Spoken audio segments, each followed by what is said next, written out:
आज हम कक्षा छठवीं विषय सामाजिक विज्ञान इतिहास में हम लोग कल पढ़ रहे थे अध्याय 4, है ना।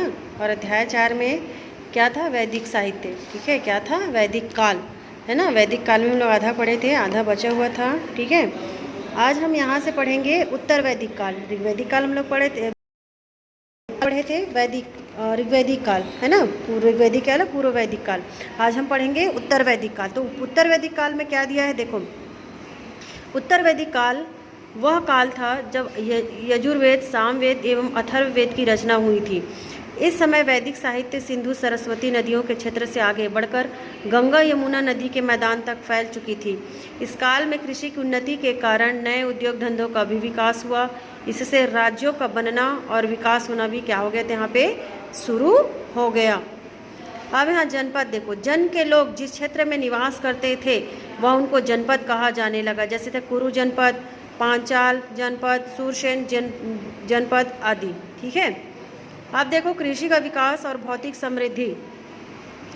तो उत्तर वैदिक काल में कृषि की उन्नति हुई, है ना। उत्तर वैदिक काल में कृषि की क्या हुई? उन्नति हुई।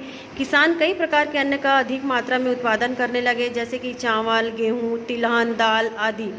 खेती की उन्नति के कारण वैदिक कालीन समाज में भौतिक समृद्धि दिखाई देने लगी और इस समय नए नए आभूषण जैसे चमड़े की चीज़ें, लकड़ी की चीज़ें बनाने वाले कुशल कारीगर होने लगे। इसके साथ ही विभिन्न धातुओं का उपयोग लोगों के जीवन में बढ़ने लगा था और विशेष रूप से वे लोहे का उपयोग करने लगे थे। इसे वे कृष्ण अयस्क या काला धातु कहते थे। क्या कहते थे इसको? ये कृष्ण अयस्क या काला धातु। इन सब की जानकारी हमें वैदिक ग्रंथों से मिलती है। खुदाई से उस समय की चीज़ें जैसे मिट्टी के बर्तन हैं, लोहे के औजार आदि चीज़ें मिली हैं। उत्तर वैदिक काल में कौन कौन से उद्योग धंधे विकसित हुए?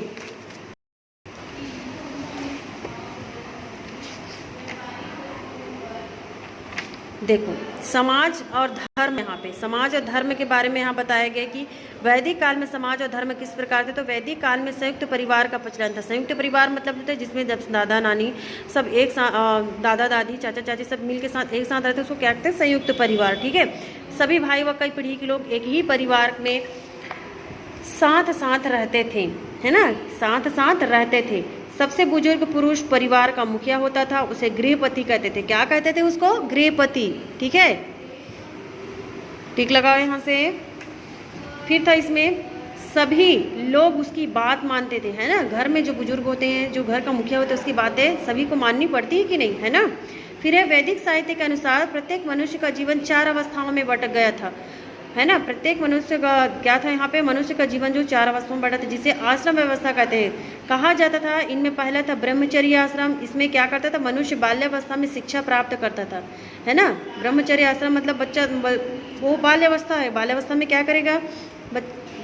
मनुष्य शिक्षा प्राप्त करेगा। दूसरा था गृहस्थ आश्रम, है ना। इसमें मनुष्य विवाह कर परिवार चलाता था। तीसरा था वानप्रस्थ आश्रम। इसमें मनुष्य परिवार से दूर रहकर चिंतन मनन करता था।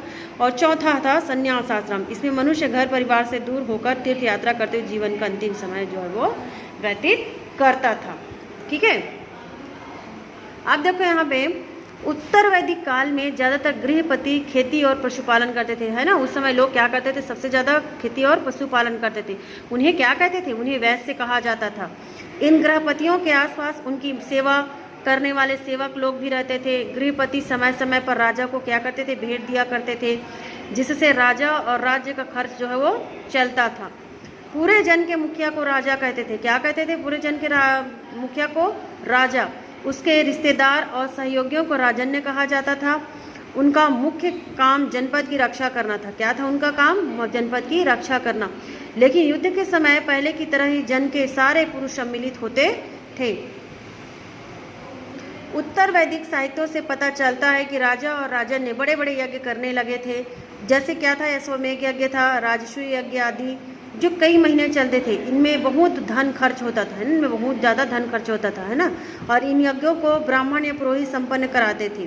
ब्राह्मणों को धन, गाय आदि दान में प्राप्त होते थे और उनकी मान्यता थी कि इन यज्ञों से जनपद में खुशहाली आएगी तथा राजा शक्तिशाली बनेगा। ठीक है, उत्तर वैदिक काल में समाज 4 वर्णों में बटा था। पहला ब्राह्मण वर्ण, जो यह यज्ञ करवाते थे और वेद पढ़ते पढ़ाते थे। दूसरा क्षत्रिय वर्ण था, जो जनपद में शासन और उसकी रक्षा करते थे, है ना।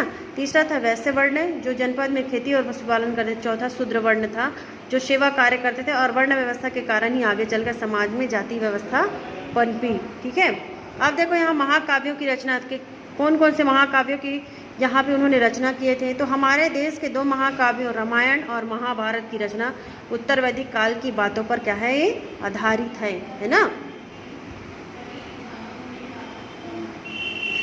महर्षि वाल्मीकि द्वारा रामायण की रचना कौशल जनपद की बातों पर आधारित है, और इसी प्रकार महर्षि व्यास